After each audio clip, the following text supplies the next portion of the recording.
Good day, everyone. My report for the day will be about the third essay on the genealogy of morality, which is written by Friedrich Nietzsche. My report will be focusing on the meaning of the ascetic ideals. But first, let us define the meanings of the two words here.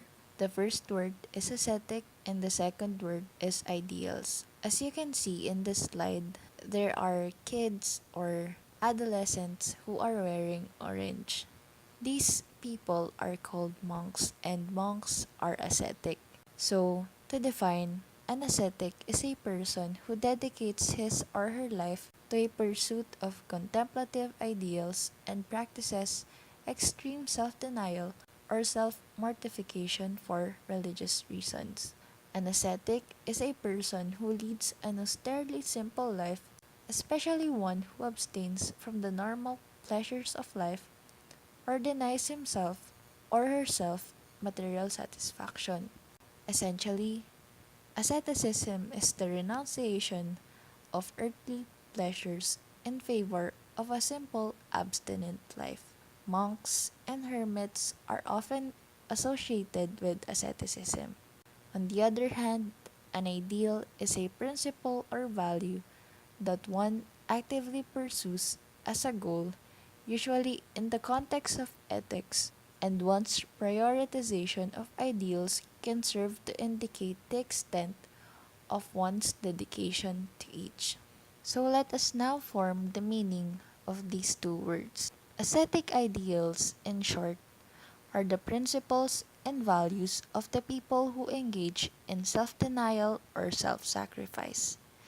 By denial, we mean the denial of one's own interests and needs. However, why do we study ascetic ideals? How is ascetic ideals relevant to us? So Nietzsche mentioned that the ascetic lifestyle offered mankind a meaning. According to him, it is a way to get rid of the unknown. The ascetic ideal is a way to eliminate the fear of nothingness or lack of satisfactory reason for existence. To learn more about it, let's move now to the next slide.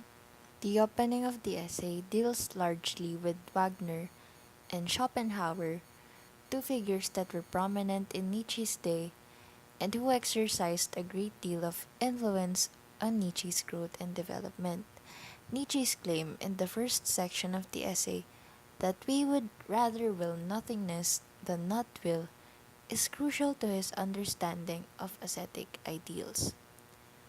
He means that our need for a reason why we suffer, why we live, is so great that we would rather accept a perspective that makes life itself a bad thing, a punishment, something to be accepted until something better comes our way, than live a life without meaning, without purpose. Man, the bravest of animals, and the one most accustomed to suffering, does not repudiate suffering as such. He desires suffering. He even seeks suffering, provided that he is shown a meaning for it, a purpose of suffering. The meaninglessness of suffering, not suffering itself, was the curse that lay over mankind so far, and the ascetic ideal offered mankind a meaning. Nietzsche introduces this essay by asking, what is the meaning of ascetic ideals? He answers that it has meant many different things to many different people, such as artists, philosophers, women, physiological casualties, priests, and saints. Let's start first with an artist, Richard Wagner. Richard Wagner was a great German composer who strove to reinvent and reinvigorate opera by developing new ways of bringing music and drama together. In his youth, Nietzsche was a great admirer of Wagner's and made friends with Wagner and his wife Cosima. Nietzsche's first book, The Birth of Tragedy, contained a long eulogy to Wagner that Nietzsche later regretted.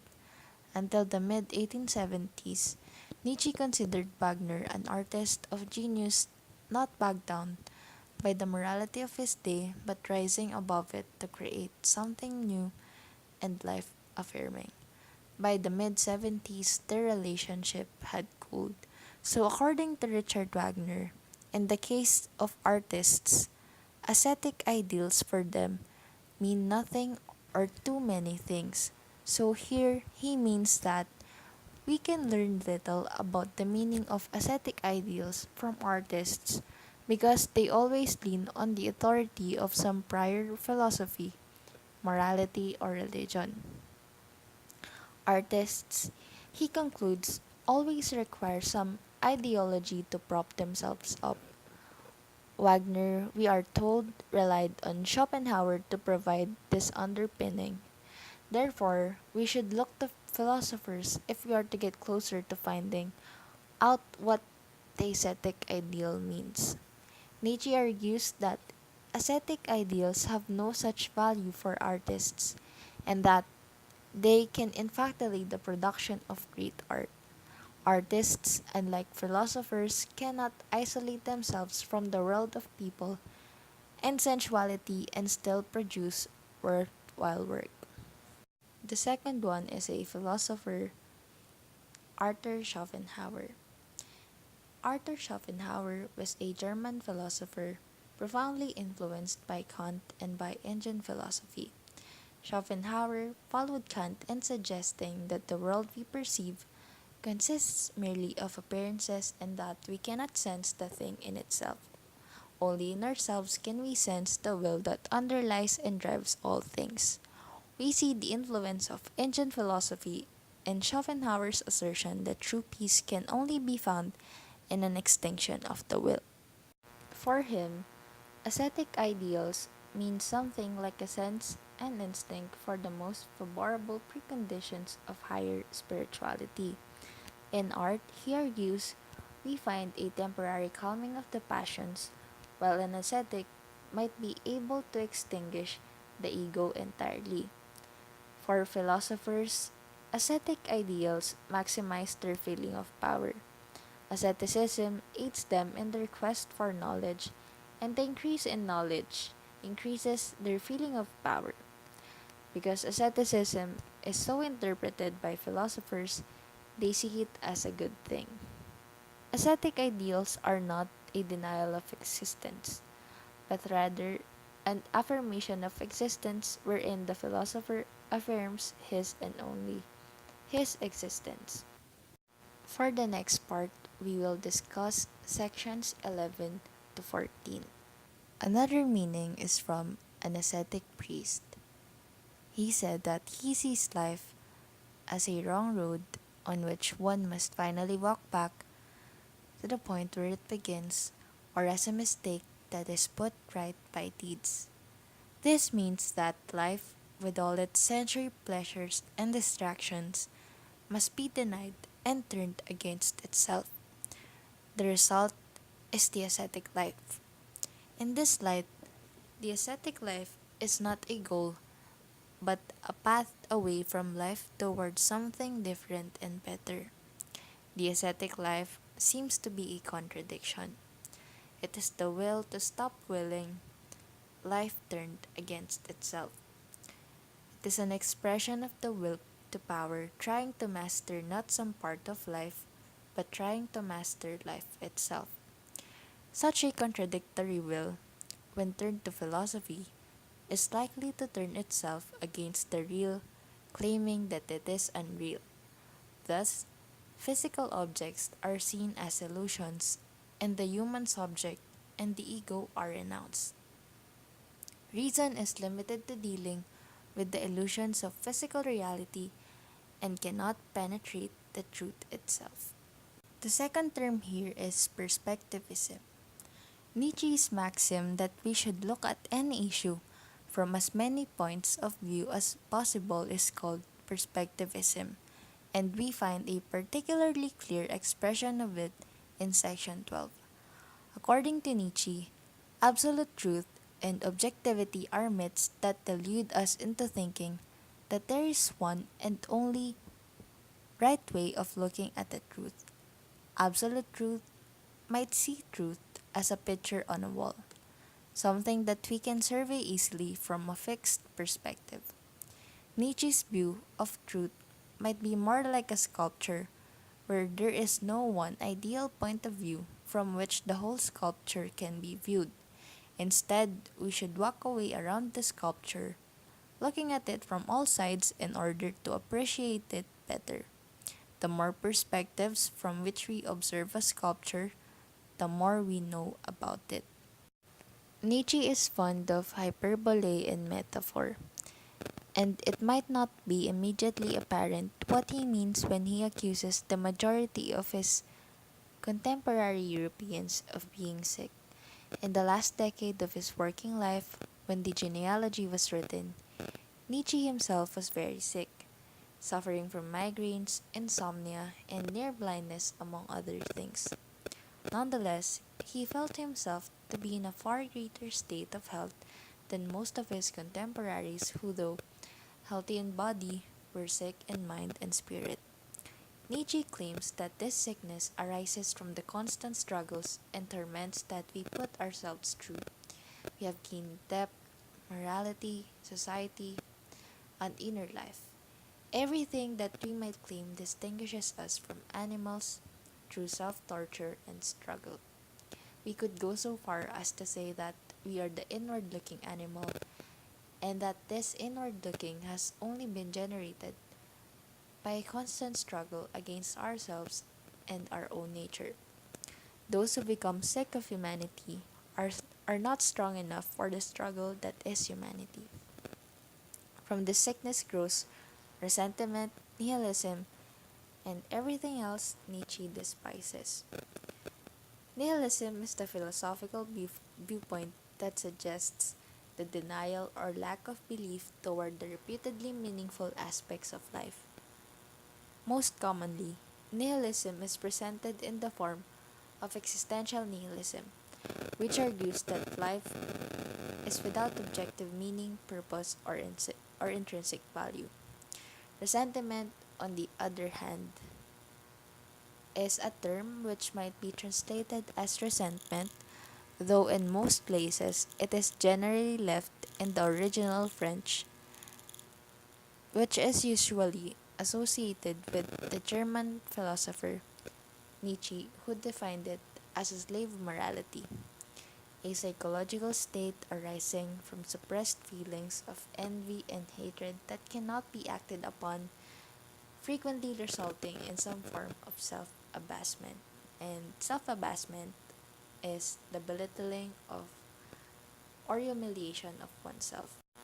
For the next part, we will discuss sections 15 to 17. In this part, Nietzsche discusses the role of the ascetic priest.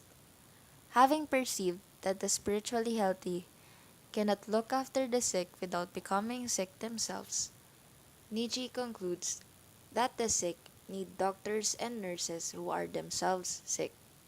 The role of the ascetic priest is to precisely tend the sick masses. He must be sick himself, but also strong enough to lead and dominate the masses. The resentment of the masses demands that they find someone to blame for their suffering, and this search for a scapegoat can be violent and dangerous. The ascetic priest serves the purpose of altering the direction of the resentment by persuading the masses that they themselves and no one else are to blame for their suffering. This renders them harmless, promotes their self-discipline, and by organizing them into a religious framework of sin and guilt, this helps them to keep them apart from the healthy. However, the priest only serves to ease the suffering of the sick without trying to cure the sickness itself. The sick are those who haven't had the strength for the great struggle of humanity against its instincts, and religion does not give the sick strength so much as it eases their sense of displeasure at life. Here, Nietzsche identifies two primary ways in which the ascetic priest combats this prevailing sense of displeasure. First, there is the attempt to dull the sensations and the will so that the pain of this world isn't felt as keenly. The supreme state of redemption is seen, particularly by Indian philosophy, as liberation from everything. Truth, knowledge, reality, good, evil, etc. all fade to insignificance as the soul slides into a deep sleep. Second, there is the attempt to distract the mind from its suffering by means of hard work. The priest manages to convince the lower classes that hard work is blessed, and so they set themselves to it with ardor. Also, in commending small deeds of selflessness and neighborly love, the ascetic priest prescribes a harmless and easily attained expression of the will to power. The spirit of mutual helpfulness is what brings the weak together into congregations. Here are the guilty ways to combat displeasure. The ascetic priest convinces the sick to find the cause of their suffering in themselves, to see suffering as punishment. Once we come to see ourselves as sinners, there's no hope of being healed. Our suffering in that case is misunderstood as being fully our own fault, and we indulge this suffering in masochistic ways. So, just a recap. Herd are the masses who suffer and feel resentment. Will to power is the main driving force of human. So, because the herd are powerless, this will to power is routed and delayed at all turns, and yet they would rather will nothingness than not will. So, in saying that the ascetic priest serves as a sick doctor to these sick masses, Nietzsche is suggesting that the ascetic priest directs and channels their degenerate wills to power. The three channels offered here are an extinction of the will, hard work, and the consciousness of sin and guilt. First is the will. The extinction of the will is mostly associated with Indian philosophy and has come to the West largely thanks to Schopenhauer. The Hindu ideal of reuniting with Brahman and the Buddhist ideal of nirvana both plot the extinction of the ego and the total disappearance of the distinct self into a greater whole. The water drop, so to speak, ceases to see itself as a water drop and comes to see itself as a part of the ocean. This is the paradigmatic example of choosing to will nothingness rather than not will. The will here turns against itself, finding in itself something that it can overpower. The more it overpowers itself, the weaker it becomes. Second is the hard work. In hard work, the will ceases to direct itself against itself, but rather at everything else. The result, however, is the same. The individual becomes lost in work and in the community of workers becoming a part of a congregation rather than an individual. The individual weakens by seeing in itself service of a larger community. Third is the consciousness of sin and guilt. Self-flagellation is the act of hitting oneself with a whip as a part of a religious ritual. The self-flagellation is brought about by a consciousness of sin and guilt, ultimately serves only to increase the feelings of sin and guilt. Again, the individual's will is turned against itself, mortifying each thought and deed as sinful and seeing the consequent suffering as just punishment. In each of these cases, the will is exercised, but the result is never a strengthening of the will. In each case, the will becomes tamer, less capable of asserting itself and dominating others.